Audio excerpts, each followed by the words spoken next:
আমি একজন মুফাসসিরে কোরআন, আমি একজন আলেম, এর বাইরেও আমার সবচেয়ে বড় পরিচয় আম আ সিটিজেন অফ বাংলাদেশ।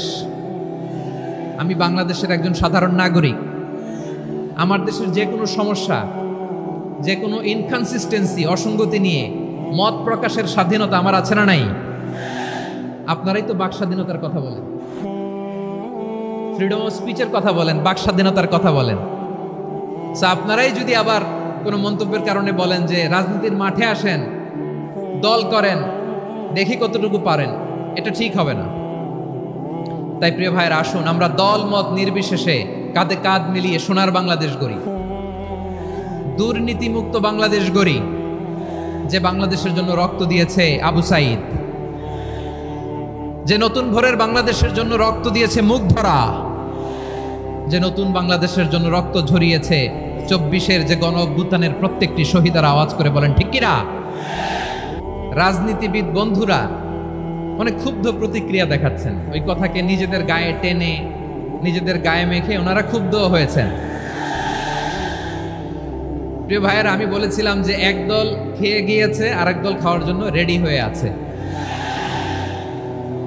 তো এখানে কি আমি কোনো দলের নাম বলেছি? বাংলাদেশে 48টা প্রায় নিবন্ধিত রাজনৈতিক দল, কোনো দলের নাম আমি বলিনি। কথাটাকে আমি জেনারেল রেখেছি। দায়ীদের বৈশিষ্ট্যই এটা, দায়ীরা জেনারেলি কথা বলে, যার যেই মেসেজ নেয়ার তারা সেখান থেকে নিয়ে নেয়।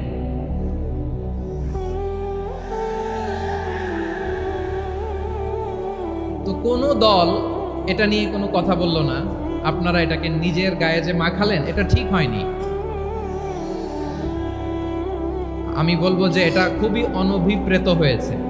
কোনো দলকে টার্গেট করে বা কোনো দলের পক্ষে আমরা কখনো কথা বলি না।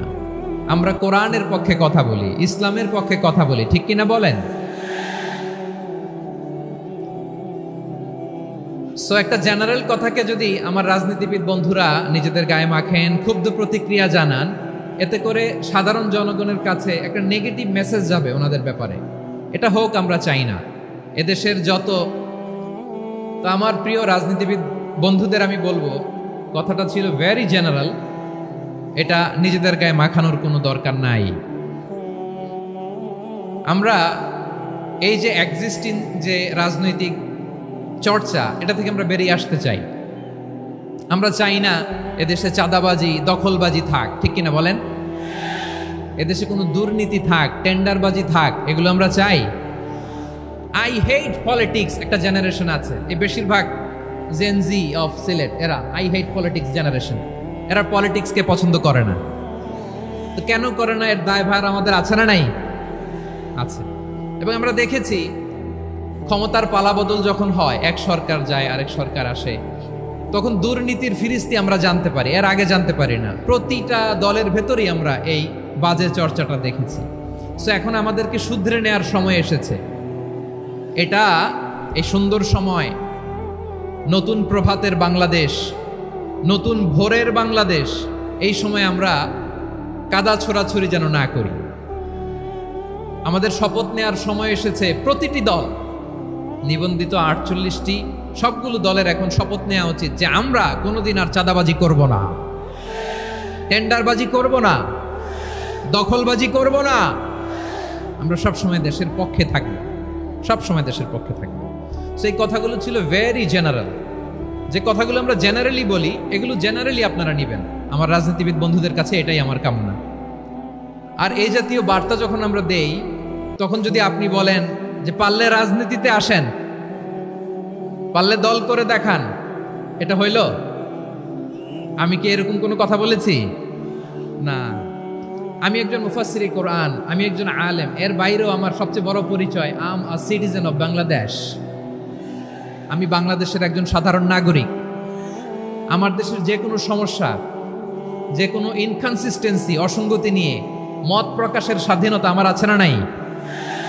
আপনারাই তো বাক স্বাধীনতার কথা বলেন, ফ্রিডম অফ স্পিচের কথা বলেন, বাক স্বাধীনতার কথা বলেন। আপনারাই যদি আবার কোনো মন্তব্যের কারণে বলেন যে রাজনীতির মাঠে আসেন, দল করেন, দেখি কতটুকু পারেন, এটা ঠিক হবে না। তাই প্রিয় ভাইয়ের, আসুন আমরা দল মত নির্বিশেষে কাঁধে কাঁধ মিলিয়ে সোনার বাংলাদেশ গড়ি, দুর্নীতিমুক্ত বাংলাদেশ গড়ি, যে বাংলাদেশের জন্য রক্ত দিয়েছে আবু সাইদ, যে নতুন ভোরের বাংলাদেশের জন্য রক্ত দিয়েছে মুগ্ধরা, যে নতুন বাংলাদেশের জন্য রক্ত ঝরিয়েছে 24-এর যে গণ অভ্যুত্থানের প্রত্যেকটি শহীদের আওয়াজ করে বলেন ঠিক কিনা? আল্লাহ তাআলা আমার দেশকে তুমি নিরাপদ করো, শান্তিময় করো, আমরা যেন স্বাধীন সার্বভৌম বাংলাদেশে মাথা উঁচু করে বিশ্ব দরবারে দাঁড়াতে পারি। আল্লাহ তুমি তৌফিক দান করো। আওয়াজ করে সবাই পড়ি আমিন। এমনও অনেক আছে যারা আমাদেরকে পছন্দ করেন না, তারাও ডায়েরি খাতা কলম নিয়ে, মোবাইল নিয়ে, ল্যাপটপ খুলে আমাদের আলোচনা শোনেন। আমি তাদেরকেও ভালোবাসি, কারণ আমার স্লোগান হচ্ছে হেরে যাবে ওদের হিংসা, ষড়যন্ত্র, জিতে যাবে আমাদের ভালোবাসা।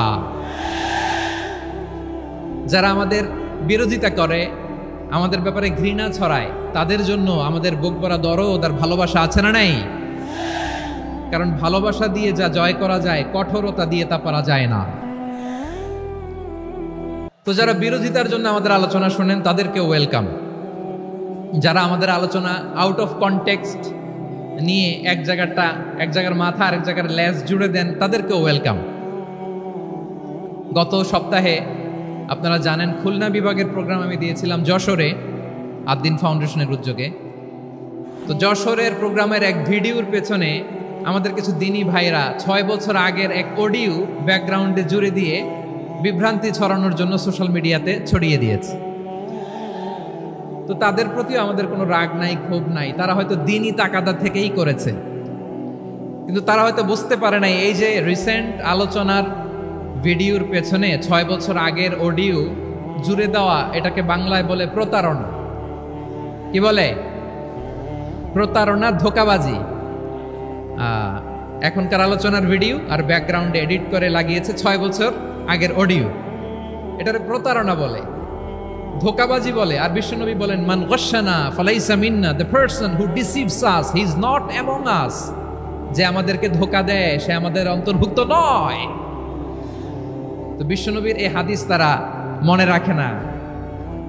তো এই জন্য শুধু বিশ্বনবীর প্রতি সাল্লাল্লাহু আলাইহি ওয়াসাল্লামের প্রতি সেরেফ ভালোবাসা আপনাকে বাঁচাতে পারবে না যদি বিশ্বনবীর আদর্শ আপনি গ্রহণ না করেন। তার জলজান্ত প্রমাণ আবু তালেব বিশ্বনবীকে অনেক ভালোবেসেছেন আলাইহিস সালাতু ওয়াসসালাম।